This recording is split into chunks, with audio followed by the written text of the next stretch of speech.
This is really about being free to create what you want your life to look like. We each are our own hero. And how do we take the challenges that come our way and see those as the birth process of us becoming heroic? Can you meet that judgment that ultimately will surface with neutrality? This is the Wall Street Coach Podcast with Kim Ann Curtin. Welcome back to the Wall Street Coach Podcast. I am very excited to have Turney Duff on today. Turney Duff is got a hell of a story, and we both worked in Wall Street about the same time, except he was completely on a different trajectory than I was. But it's just fun to hear some things that he talks about in his unput-downable book, The Buy Side. I literally read that book in 2 sittings. I read all the time. Very few books will capture my attention that intensely, but I was riveted from the get-go. Turney, was a New York Times bestseller. He has consulted for Showtime series Billions, a public speaker. His TED Talk is fantastic, which is titled If Then, which we're going to talk about today. He's also a journalist for CNBC, and he is working on 3 new projects, but he can't talk to us about yet. But we'll learn eventually what they are, but whatever they're going to be fascinating and unique. So thank you, Turney, for coming on here. I really appreciate it because I know you can be very picky about where you visit. So thank you for saying yes to us. Thank you. Thank you for having me. I appreciate it. The book itself, on one hand, it gave me that sentimental ride through, the excitement, the magic, the money that is Wall Street. Actually, I wore a lot of bling today in honor of our conversation, just thinking back to the heady days of when I was there and how it was all about the bling. And I don't really wear bling anymore because I live on Hawaii Island, but I was like, today I'm going to do the bling for Turney. But it's an incredible book because it gives you the excitement, gives you the highs, it gives you the sense of like that master of the universe experience. Yeah. And then it also gives you the dark side, the shadow side of what and how it can go off the rails really quick. One thing that I think's fascinating about it that I cannot take credit for, what an interesting time and place, right? So I showed up in the city in 1994. I went to a temp agency where I had to take a typing test. Yeah. I was using a fax machine. No cell phones, internet barely on anyone's desk. And so it's a pretty fascinating time because it was literally the end of the old way, That's a really good point. And do you think that added to like I don't know that is what stood out to me in that book, but what makes you say that about that? Well, I just think it's a fascinating time. Like, I have a 15-year-old daughter, and like her perception of like a life without like cell phones or internet is just like, wait, like you weren't on TikTok 12 hours a day, right? And not that it was such a fascinating part of the book, but like I think I made one mention of literally just the use of emails. Yeah, gave me a little bit of a heads up, right, or an advantage because I could now show my personality a little bit, firing off an email to the margin clerks in Brooklyn or, the trading desk or whatever it was. Right. My personality got to shine a little bit more through the technology. But yeah, no, it's not a big part of my book other than it takes place from 1994 to basically right after the collapse. This is 2009. Which I might argue probably the 15 most volatile years in the history of finance. Yep. I think you're right. for sure. you open the book with a shout out to the Canal Room, Marcus Linnell. And I want to connect back to Marcus on Instagram, thanks to you and your book. And what I want to just do about Marcus Linnell and Canal Room is you were going in there like a baller. Like, I mean, he treated you like the king that you were. And I was not a baller. And yet, he treated me like I was a baller.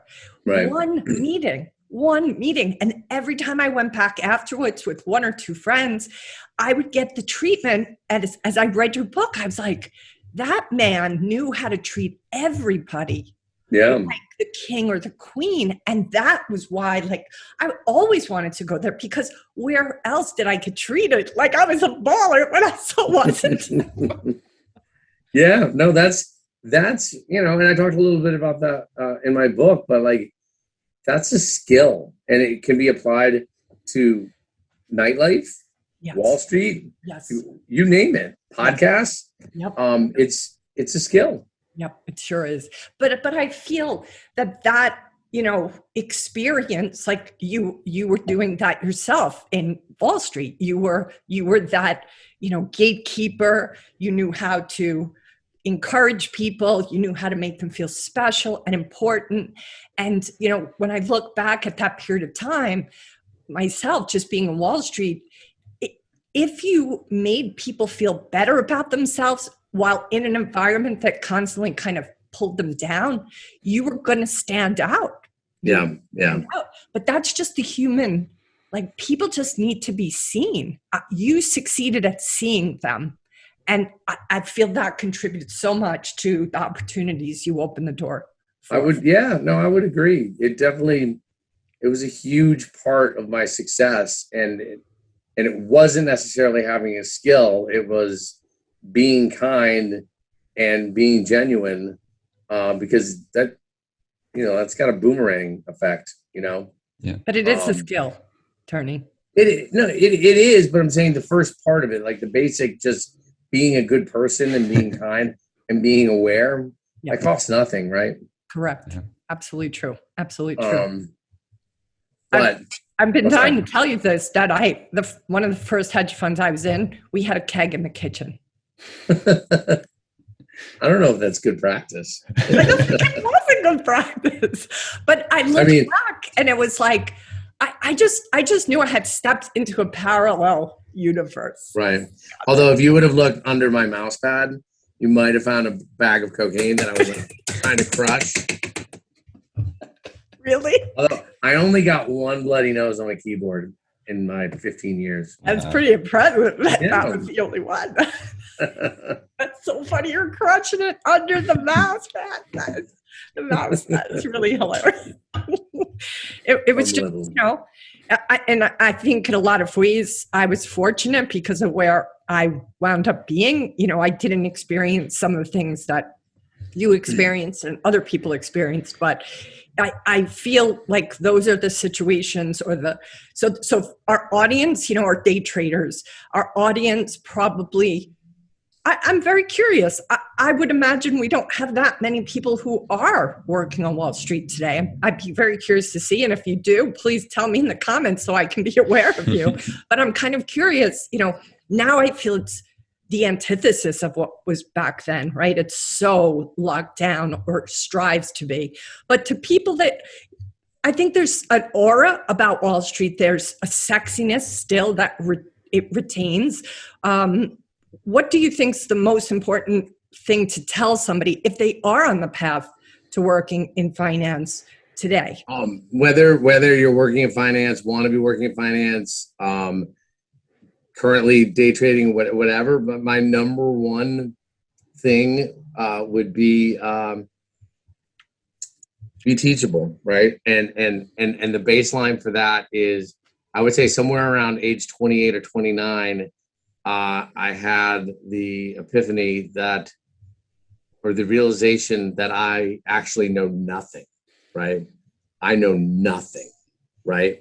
And when that's my baseline, I'm smarter than 90% of the people in the room. Yeah. And so all of a sudden I become curious and teachable, and those two together, sky's the limit. And so when I constantly like remind myself, like, Turney, you don't know anything about, the Japanese yen. Like, I'm a sponge, right? And I want to learn everything I can. And I realize that I don't know anything, and I infinitely become smarter. So I would say number one is, be teachable and realize knowing what you don't know is everything. Yeah. Yeah. Great advice. And we talked about this last time, and I won't repeat the whole story, but Yeah. when I was asked that question in an interview, I asked if I could have a minute. I went back on the trading floor and asked a couple of people, and I went back in. The guy's like, I answered it, and the guy's like, I saw you ask my guy. And I'm like, yeah. I'm like, knowing where to find an answer is just as important as knowing the answer. That was like, when can you start? Yeah. Best interview ever. That was the best. It was just genius. To compare you to Albert Einstein, I think he has a quote something like that, like, never memorize something that you can look up. So I never heard that. See, you know why? Because I would never memorize that quote. Exactly. That's why I'm the idiot. All right. Talk about your brilliant aha moment of the if then. And if you guys haven't seen Turney's TED Talk, you've got to watch it. It's a very good and short, concise talk on this concept of if then. But you're going to do it. You're very kind. Actually, though, I want to full disclosure to the audience. In all TED Talks, there is a limit. You're not allowed to speak over 20 minutes. Like they tell you, like, it cannot go over 20 minutes. Yeah. And I take very pride in mine is 19 minutes and 58 seconds. So I stuck the landing. Damn, that's like a gymnast who comes down. Okay. Perfect. So basically, I figured out along my way that I've been living in what I call as if then. And so when I got to Morgan Stanley in 1994, I was making $22,000 a year. And I'd be at the bar and I'd be saying to my friends, I'm like, if I could just make $50,000 a year, then all of my problems would go away. A few years later, I'm making that amount of money, and I'm like, if I could get that girl, then I'd be happy. And then, I got the girl, and then it's like, if I could get that career, that job over there on the buy side, then I would have a career. And, I ended up getting a job on the buy side, and, fast forward a couple of years, and I'm in my 2,700 square foot apartment in Tribeca, triplex right on the Hudson. It's Christmas time. I'm punching in my account number to 1-800-CHASE. And, I put in my account number, and it's like automated voices. Your balance is 1,800,200. I hit repeat. Your balance is 1,000,000. Repeat. And I was sitting there. I kept just hitting repeat because I thought the money was going to make me feel better. And I literally had the thought. I was like, I just made $2 million. I was like, if I could just make $3 million, then all of my problems would go away. And so from there, things got bad and dark pretty quickly, and a couple of rehabs, and just a lot of poor choices. And fast forward to 2013, and my book had just come out, and I got a call from the publisher, and they're like, "Hey, Turney," they're like, "There's some rumblings that you might get on the New York Times bestseller list." I was like, "Oh my God, like, so exciting." Hang up the phone, and like a couple days later, sure enough, I'm a New York Times bestseller, and I was like, "Oh my God," like freaking out. And the next day, nothing had changed, right? Like I was still the same person. And I realized, I was like, I'm doing it again, the whole if then. So it's something that I'm fully aware of. It's not something that I've necessarily corrected, There's an old saying that I love that applies to me also, and that is, you can't stop a bird from landing on your head, but you can stop it from building a nest, right? So I have thoughts all the time. Yes. Some are terrible, some are good, some are bad, like some are deviant, whatever. As long as I don't let it build a nest, then I'm fine. Brilliant. Never heard that phrase. Love that phrase. Such a great way of neutralizing it without making yourself wrong or the thought wrong. Right. You can't control it. Yeah. Absolutely true. And to try to control it, it's going to just be, futile, and you're going to feel bad about yourself and like something's wrong with you. And you're not. You're just being human with a mind that does what it does. Right. So I still do the if then, but I'm very aware of it. So it's easy to course correct. Yeah. Well, I think we all do it because we are coming from this place culturally that the best is on the other side of what we currently have. And I think when you're around finance or any industry where there's a lot of money, it's tempting to think, oh, that money will finally give me that peace of mind or that sense of value or worthiness. I was talking to a money expert. I got asked to do, I'm totally spacing. What's the name of that new app? Clubhouse. I got asked to do, we like 4 or 5 panel, talk about the movie Wall Street. Yeah. And just kind of the effects and, of what it had, like culturally and society. But I'm talking to this money expert before the show, and he was telling me there's data that proves that like beyond, well, maybe for New York it's like 200,000, but like in the rest of the country it's like 80 grand. But like past that, like it doesn't buy you any more happiness. So there is a level, right? Like to be comfortable. Poverty. But it's way lower than we think. Totally. Way lower. Right. Yep. And there was another study a few years ago, and it was about all these, it was based in California, but they were all millionaires. They were over $1 million, and they were asking them questions about, how nervous were they? How worried were they? None of them thought they had enough. None of them thought they were safe. None of them, it was just, the article was just trying to show that even at that level, it still doesn't feel like enough. Right. Well, I remember I did one of my first meetings. It wasn't an interview. One of my first meetings with the creators of Billions.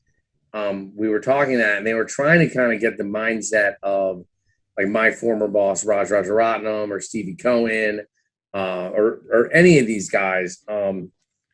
Because I know several of them, and I'm like, it even goes beyond what you were saying about like not having enough. There's something in them that's so ultra competitive that they just have to win, no matter what it is. Yep. They have to win, and there is no winning when it comes to Wall Street and making money, right? Yep. So like that kind of makes it a little difficult because you're always climbing to a top that doesn't exist. Right.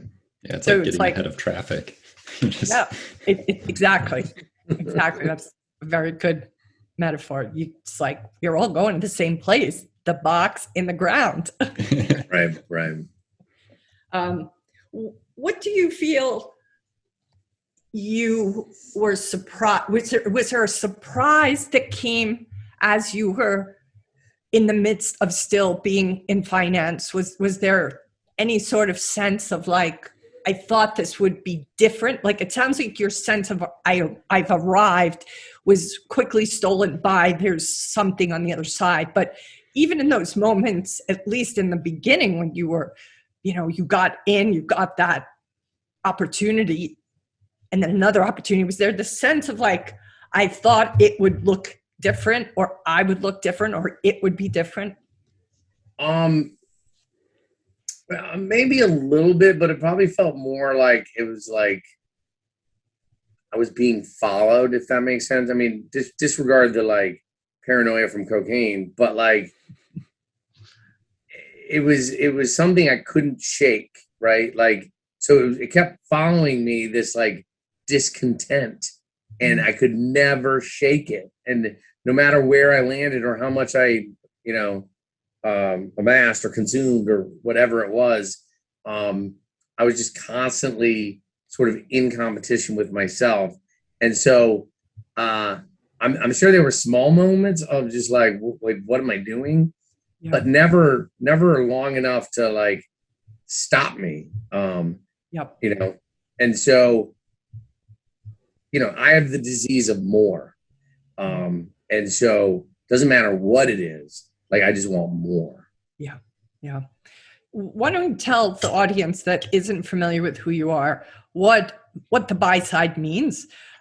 Probably most everybody here does understand what that means, but for you, what was, just give us the Cliff Note version of what they'll experience in your book and your journey. Sure. I mean, in the simplest terms, it just means I was the client, right? So I'm the client of Wall Street. I buy and I sell. I'm the trader of a particular portfolio. When I was at Argus, we managed 1.4 billion. So I was responsible of executing the orders and prop trading any money making opportunities that I saw. And so, as a 32-year-old single guy living in Manhattan, I basically was also responsible for giving out $50 million in commissions, right? And so that makes you very popular because, you know, I had 50 men and women that I could call. So when I had an order to buy, you know, 500,000 Amgen, like you were hoping I called you. And the difference between, excuse me, like execution between like Goldman Sachs and me doing it myself on the machine with Instinet really wasn't any difference, right? So the real big difference came, you know, who could get us meetings, who could get us one-on-one meetings, you know, with companies at a conference, who gave me good or inside information. So, you know, it really kind of came down to that. But the big factor for me was who took me to Vegas, who took me to dinner last night, who gave me Knicks tickets. Like, that's, of course, I'm going to pay the guy who, you know, took me out and partied till 4 a.m. Like, absolutely. That it's scratch my back, I'll scratch your back. Right. That's how it all comes down. It all shakes out to that because we're human beings who, you know, we know this guy did us a solid. We're going to return the favor. Right. There was sort of a science to it in terms of like, because we would keep a commission run, and a lot of people didn't know at the time, we had targets for each broker. So going in, I would know like, okay, we want to pay Goldman Sachs the least amount of commissions where we can get the most amount of resources, right? Yeah. And we kind of figured out, it's all, I'm sure it has changed, but we kind of figured out like, if you pay Goldman Sachs 1 million or you pay them 2 million, you get the same level of service. So I would pay them 1 million and then, you know, basically pay these penny brokers, you know, the balance. And so it really kind of became a game of, you know, who to pay and how much to pay, right? Because I would pay someone like Cowan, who had an incredible healthcare research call. I would pay them $1 million and I would be one of like a top 10 account. And so it was really kind of figuring out who to pay and when to pay. And, you know, because you want to get the most bang for your buck. Absolutely, you do. Absolutely. Especially when your bonus is based on you spreading that money around. Right. Although there would be times where like my portfolio manager would be like, Turney, who's Buzzard LGQMR Capital? And I'm like, oh, they're really good at execution. Like, well, why are we paying $600,000? And I'm like, oh, they took a couple losses. Like, meanwhile, it was like my buddy who I'm like just throwing it to, like works at a like no name shop. Oh shit, that's so funny. There's amazing. There's so many amazing scenes in your book, but there's one amazing scene where you're basically being scolded by the woman who hired you, and she's trying to wake you up and get you like in the. So that's when I was at Morgan Stanley. Yeah, tell us that right early on. Okay. What about it? I'm sorry. I just found it was just an amazing moment where I felt like you got, I have to work something here, like have to work my personality. Like it felt like an awakening in a way for you. Yeah, no, definitely.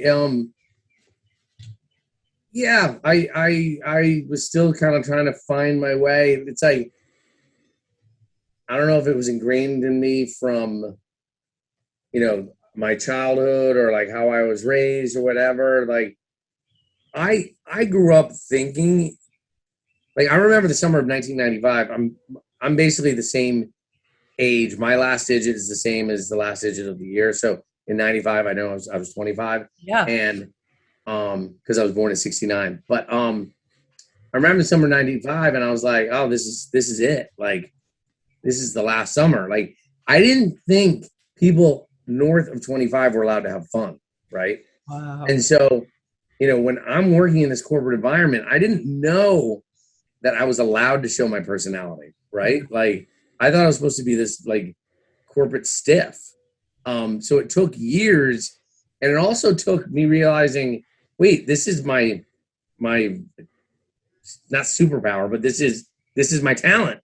Like this is all I got, So yeah, it took a little bit, but like once I kind of got over the hump, I don't know if you remember this. This was a huge leap for me. They asked me to organize a party, and I took it upon myself to create a newsletter called the Turney Tape, and I spent like a weekend writing this whole newsletter, humorous, and I ended up passing it around to everyone on the floor. It was called the Turney Tape. It was a huge hit. Everyone showed up at the party. And that's kind of when I was like, all right, like I know my role. I found my edge. My edge. The other thing that I think is fascinating is your ability. I found out thanks to JJ. JJ, by the way, his podcast interview with us is the most watched podcast. Matthew McConaughey has not even beat JJ. Oh, wow. So JJ has he's got the baller status still. He really does. And he talked about you and how, you guys knew each other back in the day. So how did you guys, how did you bump into each other? Just out of curiosity. I honestly couldn't tell you. I know he was working at a broker and he was introduced to me. Wow. And then it was sort of this partying situation where we hit it off. But it was a blur. Like, I don't know who put us in touch. I don't know. Wow. That's hilarious. Great guy though. Yeah. Really great guy. Yeah, great guy. I think, it's fascinating to me, those who survived, that. Yeah. Why do you think you're one of them that did? Well, I mean, did I survive? You did, Turney. You're here talking to me today. I'm not still in the business, but yeah, no, I mean, I don't know. I don't know. I think luck has something to do with it, and perseverance, and who knows. So let's share with the audience just how bad it got right before you said, maybe I best take this to a rehab place. Well, the first time, it was October of 2006, and I was on the corner of 54th and Park Avenue, and I called in sick so many times that if I did again, I was going to get fired, and if I showed up for work, I was going to get fired because I was on a 3-day bender. And so I ended up seeing this puddle that had formed from the night before, and it's about 5 a.m., still dark out. And I made the decision that I was going to mug myself. So I repeatedly threw myself into this puddle, just slamming my body against the pavement. Went up to the hedge fund and like limped in. I'm soaking wet. I'm bleeding. My pants are ripped. And I go to, the main dude, and I was just like, I was mugged, and just turned around and limped out. And I ended up rehab 48 hours later. And when I got back, I kind of had a seamless transition. Wall Street was like, come on back. I got a job like that. Girlfriend sort of took me back. My daughter was 1 at the time. Yeah. And so I made it about a year and a half. And then I kind of had this idea that I was like, you know what? I know I'm an addict. I know I'm an alcoholic. So I can't have one drink. I can't have one line of cocaine. Why not one relapse? So I planned this big, huge night. Got a hotel room. It was like a one-man bachelor party, and called my girlfriend, told her I wasn't coming. I told her I was going to stay in the city for the night, and just got after it. And so the next day I was kind of like, you know what? I can do that once a quarter. By lunchtime, I'm saying I can do it once a month. By the closing bell, I was saying once a week. Next day, rented a hotel room. And so that, quickly just, kind of hit rock bottom again. And this time I was on the porch of my 6,000 square foot house that was going into foreclosure, and half furnished because my girlfriend and daughter had gone. And I'm standing out on the porch in the freezing cold, chain smoking cigarettes, another 3-day bender. And it's the day that my former boss, Raj Rajaratnam, got picked up by the FBI, and they're doing the perp walk on CNBC. And I'm just freaking out because I'm thinking the FBI is coming to get me. And then all of a sudden these 2 cars come down my driveway, and I'm like, oh my God, this is it. I'm going to jail, or prison, I should say. And ended up being a bunch of dudes who I knew from recovery, and they were there to kind of save me. And then I went back to rehab. Wow. Amazing. Amazing that they showed up. Tell us about what you feel helped you continue to stay sober. What is it you lean into? It's probably number one is I got honest with myself. The head of the second rehab pulled me aside, maybe the halfway point. He said to me, he goes, I got a foolproof relapse prevention program. I was like, give it to me. And he goes, all right. He goes, this is what you want to do. He goes, if you're going to pick up, he goes, you write a list of 7 things, right? And, it could be these are the things you have to do before you pick up. And it's all right, number 1, call a family member. Number 2, call your sponsor. 3, go to a meeting. 4, run 5 miles. 5, knit a sweater, whatever. You write these 7 things that you have to do before you're going to pick up. And I'm looking at him. I'm like, if I want to use, I'm just going to pick it up. And he's kind of get shrugged and just walked away. And I was like, oh my God. I'm like, I can't even keep a pact with myself. Right. So if I can't be honest with myself, who can I be honest with? And it's kind of the moment I realized that I was full of shit. Right. And with that came, a rush of emotion. But another thing I realized was I kept believing this lie, which was, and it's, looking back, it's I'm such an idiot, but I kept telling myself it was going to be different the next time, right? I would blow myself up, party till 6 a.m, be in hell at work, swear to God I was never doing it again. A day or 2 later, and I'd be like, okay, I'm going to get Coke and I'm going to drink tonight, but I'm going to stop at midnight, right? And I kept believing that little lie. And once I finally stopped collecting data and just said, I can't stop. I can never stop. And once I admitted that, and realized that was just the truth, and a lot of people resist, in 12 steps, the first step is admit being powerless. And right, people have a problem with that, right? Like, especially kind of type A. And what they don't realize is by me admitting that I'm powerless gives me back all of the power. Like, I've got the power because I know that I'm powerless, you know? And so it's kind of convoluted, but like, I've collected enough data to know that if I pick up a drink or smoke a joint or do a line right now, like, it's not going to be good. Yeah. But it's so interesting, Turney, because that's the big aha that you really got, just in a different way around what you saw in finance. You were like, I know nothing. Yeah. The same, kind of Zen truth. Like, I know nothing. I am not powerful. Gives you the power. Yeah. Knowing nothing is the knowing, the most important. Yeah. Knowing nothing and being powerless gave me all the power. Yep. Tony, did you see, was it at the same time that you like became sober and were able to recognize that you were not able to control that? Was that at the same time that your like if then realization came about?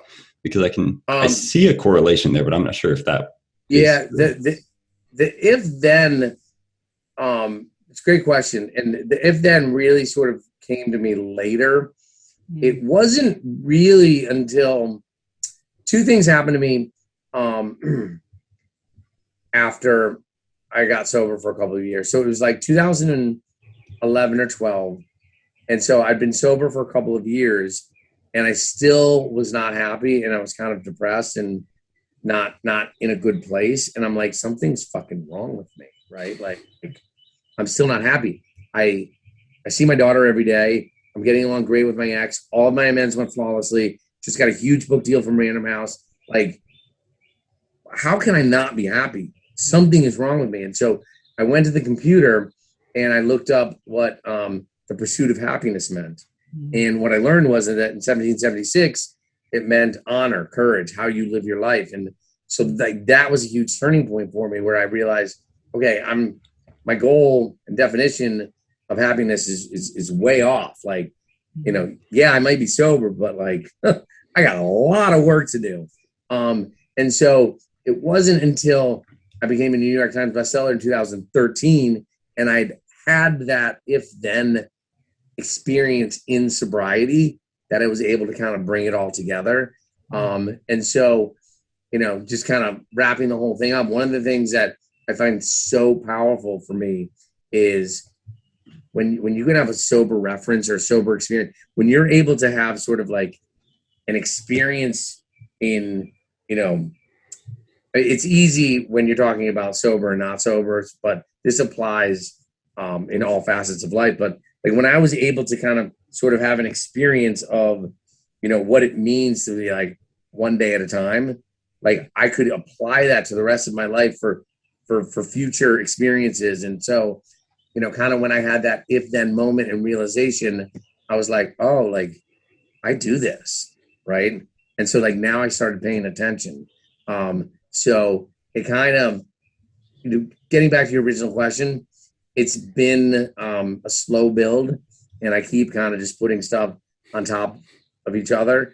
But that is significantly different than my Wall Street career, where there was no foundation and it was just fucking, build as high as you can, regardless of whether there's a foundation underneath or not. Yeah. Yep. What was it? I can't recall why did you leave, Gallian? You kind of left in the nick of time. I actually got a huge life-changing opportunity. So my former boss left and started a hedge fund, and he goes, Turney, you can come with me. He goes, why don't you stay here and see how they treat you? Right. So I was like, all right. And in a matter of 3 months, I went from an assistant, or a matter of 4 months, I went from an assistant at PCS at Morgan Stanley to the head healthcare trader of $1 billion fund at Gallion. And so like, I'm like just trying to like not mess up. Right. And so I guess I did a decent enough job because after about 3 or 4 months, they still hadn't hired anyone for my boss's position. And the healthcare team decided to go out and start Argus Partners. And they asked me to come with them. And so like in a matter of 4 months, I went from an assistant in PCS at Morgan Stanley to a founding partner of $1 billion hedge fund. It was nuts. Not normal. Not normal at all. So that takes place, and what I'm trying to remember that decision.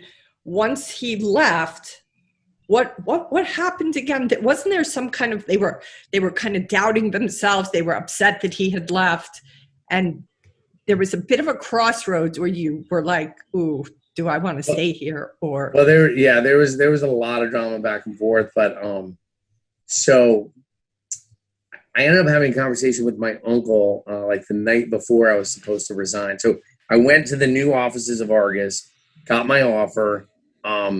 You know, I got like 10% of the business or something, which is home run, and go back to Galleon. And so now I got to resign to like, you know, the big bad wolf. And it was terrifying. And my uncle gave me some really great advice. He said, look, he goes,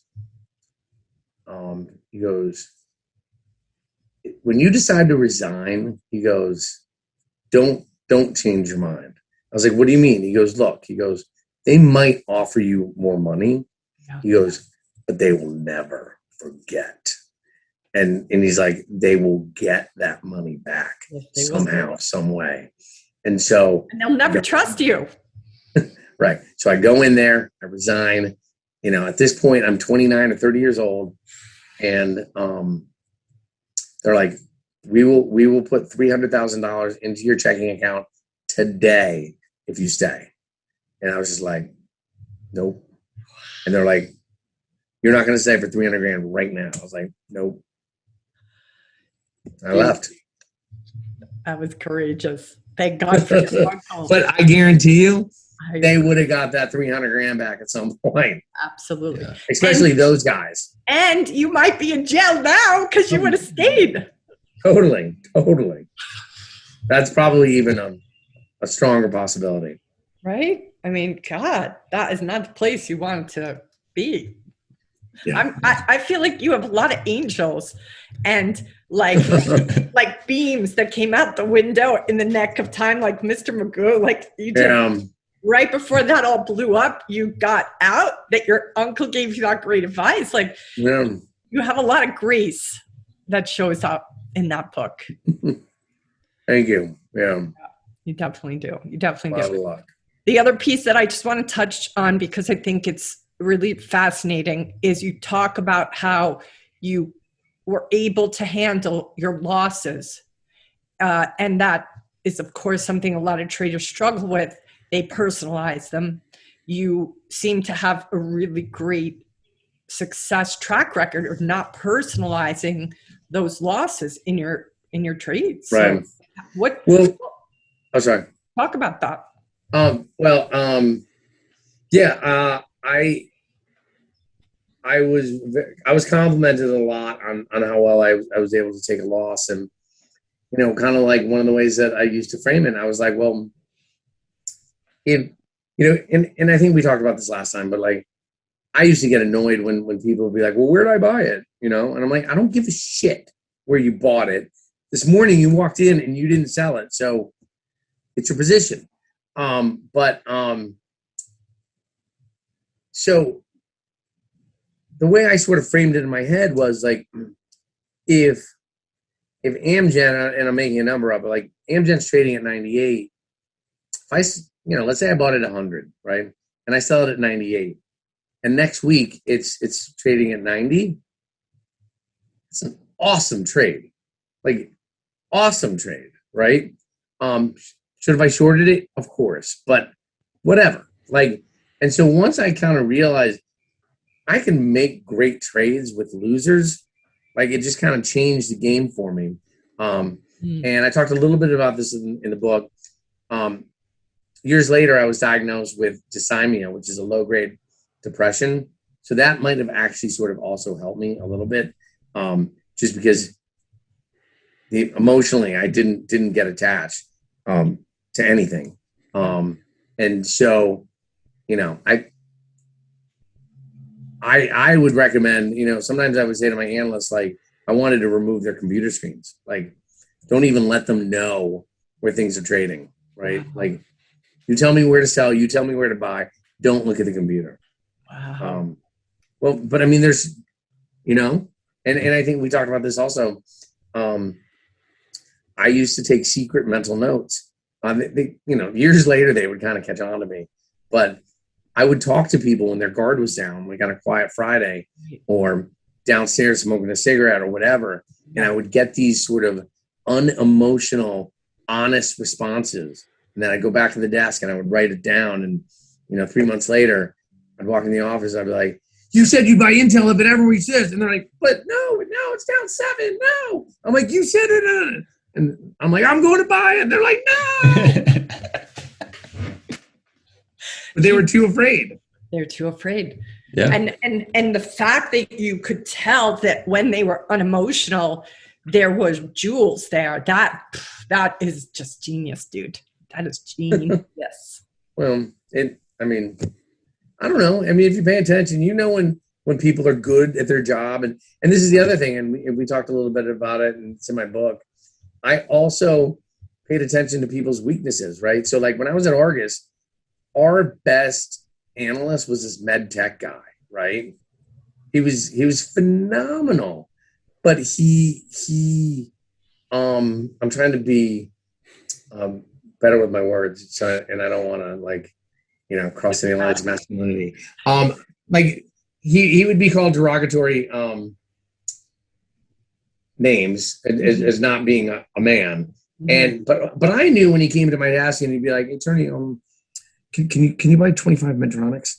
And I'd be like, okay, well, I'm like, well, what do you know? And like, he'd kind of like give me something. And that dude told me to buy 25. I was buying 75 because he was so good, right? And so like, I knew other people's weaknesses and their tells. And so I knew how to kind of also trade off of them. So the guy's got the wisdom, but he doesn't have the confidence to stand in the wisdom. Yes, right. Yep, I really. So tell us what you do. Do you trade it all now, your own account? No, all my money is up with a friend from high school, and I don't worry about it. Do you still get calls for people who want to have you back? No, no. I mean, I still have conversations, but not like, hey, come work for me. Mm-hmm. Do you miss it? No, like when I wake up in the morning, I get excited to, work on the creative projects that I'm currently doing. Like that's what excites me. So, yeah. What is it? Do you think, I remember that you studied journalism when you first went to school, and then this just showed up in your path? Same uncle, by the way, that opened up that door that gave you the wisdom many years later about the... Wait, which uncle? Wait, what? You got the same uncle, the uncle that gave you the opportunity to come into finance, who got you the 10 interviews in 2 seconds. Right, that's Uncle Tucker. Is that the same uncle that gave you the advice about don't... Yes. Yeah, Uncle Tucker. Okay, good old Uncle Tucker. All right, so now you didn't go into journalism. You wrote the book. You had become a bestseller. You've been involved in other writing projects. Does what you had hoped by way of that like passion, by way of that light, is that lit now by your writing, by your journalism? Oh yeah. I spent 15 years trying to kind of fill this void in me with drugs and sex and porn and like you name it, booze, power, money, all of it. And it wasn't until I kind of started filling this void with like writing and just being creative, and it wasn't until then, and I kind of like leaned into recovery and sobriety, that I started to feel whole again. Yeah. Beautiful. What was it like writing your book for you? Writing what? My book? Well, because I've written a couple of books for other people, but it's good and bad. My book was it was a fantastic experience. It was great. It really sort of filled me, and it was fun. And I learned so much more about myself. And I kept saying, I just want to keep doing this, right? Yeah. Like, that's all I want to do. And, I'm a big believer in you got to be careful with your words. And so, like, I'm kind of shifting that, because not that I need abundance, but like, I still want to be successful. I'm driven. Like, I want more, right? And I want challenges. And so, I'm going to stop writing books for other people. That pays the rent, but sure. doesn't do much for my career. So I'm working on a couple things with my name on it. So we'll go from there. Good. I'm glad. I had to ask you about how it was writing the book, because I don't really think a book can be as riveting and as fun as yours was without having the author enjoy telling the story. Yeah. Another thing I think helped me write it was I made the creative choice that I was going to write it first person present tense, right? And so, because at no moment did I want to have to reflect, like, when I make some terrible decision down in South Beach in 2003, I don't want to have to explain myself, right? And so I was like, no, I'm going to be first person present tense, and in that moment, I'm gonna do it. And another thing, like, you've heard of people say, like, method acting. You've heard of that, right? Sure. So I sort of wrote that. This book is like method writing, right? And so when there'd be a scene when I was doing coke, I kind of like would be pacing around my computer, and I'm like, I was typing it like I was coked up, and I was like, really short, choppy sentences, and so, like, I tried to be who I was at that given time when I wrote it, because I wanted the audience to feel it with me. I felt it with you, man. I was going to say, it comes across. Comes across. It's just so good. Has there ever been discussion about becoming a movie? It was originally optioned. It was a little bad timing in the sense that it was optioned by Sony on publication day, and they wanted to do it as a TV series. Wow. And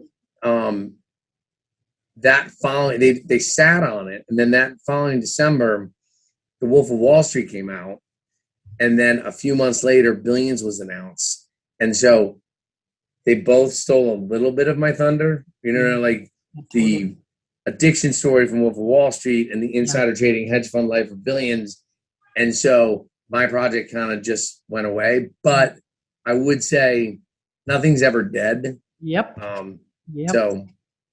We'll on see. in Wall Street and in Hollywood. Yeah, definitely. And I can see in like 5 years, people are gonna be like, we want to hear that story again.